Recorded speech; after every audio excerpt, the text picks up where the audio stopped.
The Invisible Empire: How Money Became Power. Someone you've never heard of just decided how much you'll pay for rent next month. In 2008, while millions lost their homes, one man made $4 billion betting it would happen. He saw it coming. He didn't warn anyone. He got rich instead. Right now, billionaires are literally betting on whether your city will flood. If it does, they profit. If it doesn't, they profit more. They're called hedge funds. And they might be the most powerful force in America that nobody talks about. What is a hedge fund? A hedge fund sounds boring. That's the point. Behind the boring name hides one of the most powerful financial weapons ever created. It's a private investment club for billionaires. They pool their money and give it to a small team with one goal: make as much profit as possible any way the law allows. Normal investment funds follow strict rules. They tell everyone what they're buying. Hedge funds don't. They borrow massive amounts of money to multiply their bets. They make complex financial bets called derivatives. They even profit when the economy crashes. And they do it all in secrecy. How it started. In 1949, Alfred Winslow Jones created the first hedge fund. His idea: buy stocks you think will rise, bet against stocks you think will fall. How do you profit when stocks fall? You borrow them, sell immediately, then buy back cheaper. It's called short selling. If you're wrong, you can lose everything. Jones was careful, smart. But his idea evolved into something he never imagined: an industry built on extreme risk and unlimited power. The 1980s. Everything changes. The 1980s changed everything. Reagan removed financial regulations. Wall Street got access to cheap loans. Suddenly, anyone who could borrow could make massive bets. Hedge funds were built for exactly this. They weren't banks, so no licenses needed. They weren't public companies, so minimal disclosure. They operated in shadows. By the 1990s, they weren't just betting on markets, they were controlling them. The Man Who Broke Britain. September 1992. George Soros bet so much against the British pound that the Bank of England gave up. One private investor defeated an entire country's central bank. He made over $1 billion in 1 week. That's not trading. That's power. When geniuses failed. Then came long-term capital management, founded by Nobel Prize-winning economists using incredibly complex math.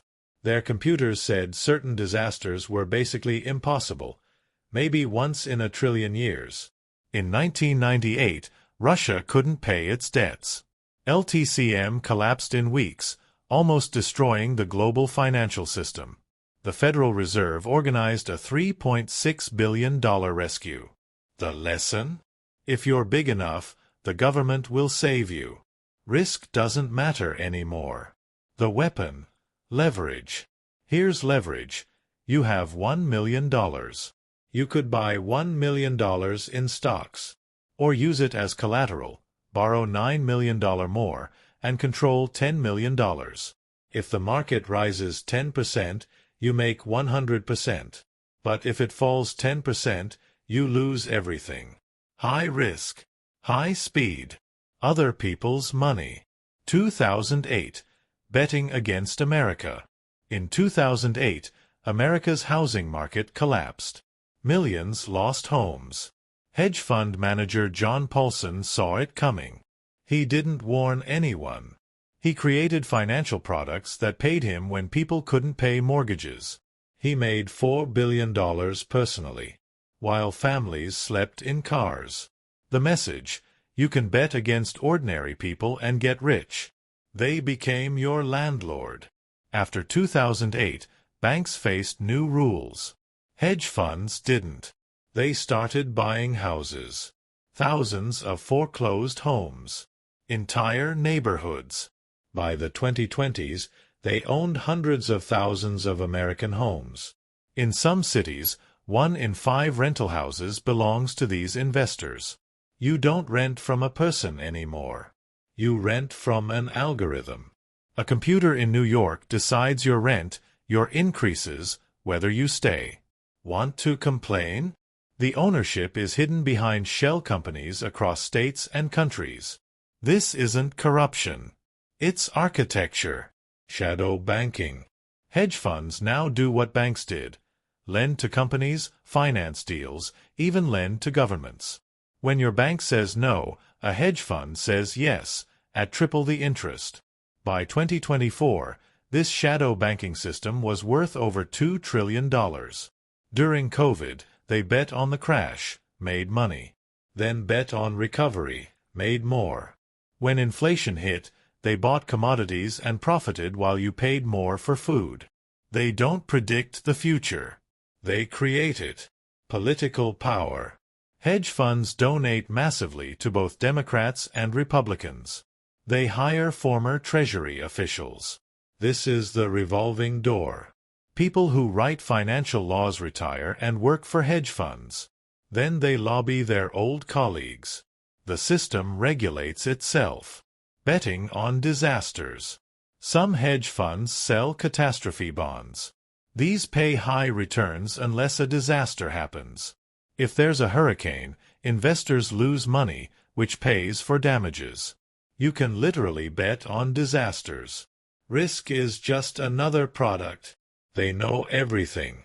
Hedge funds buy satellite photos to track oil shipments. Heat sensors to monitor factories. Credit card data to predict what you'll buy. They use algorithms to predict how you'll spend, vote, move, often before you know. If traditional investors read last year's report, hedge funds read your mind. The real power. Most power is invisible. When they own huge portions of housing, debt, and energy, they don't need threats. Their existence is the threat. Try rent control. Investment leaves overnight. Regulate trades. Markets freeze. The cruelest part, your retirement fund probably invests in hedge funds. So teachers and nurses unknowingly fund the forces raising their rent. Your money works against you. They don't think they're villains. Hedge funds see themselves as realists. They say they provide efficiency and innovation. They allocate money faster, find problems, make markets work. In some ways, they're right. But history shows one pattern. Concentrated power always grows until it breaks. Venice's merchants became more powerful than kings. The East India Company controlled countries with private armies. Today's empire isn't built on ships. It's built on borrowed money and data. The invisible control.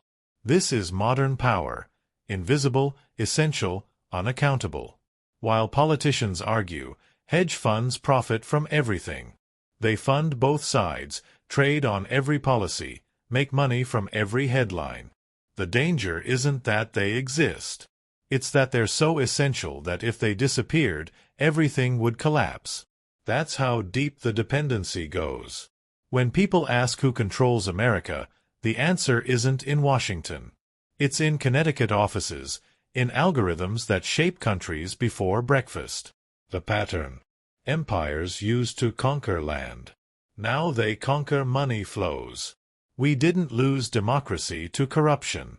We traded it for efficiency, piece by piece, until control no longer needed permission. A new ruling class emerged through mastery of debt, data, and desire. Every empire built on borrowed money learns the same lesson. You can't bet against the system forever. Because eventually, everyone realizes you're betting against them. And when that day comes, no algorithm can predict what happens next. You don't see them. You don't vote for them. But they're already deciding your future. Every payment, every decision, every risk, they shape it before you even notice.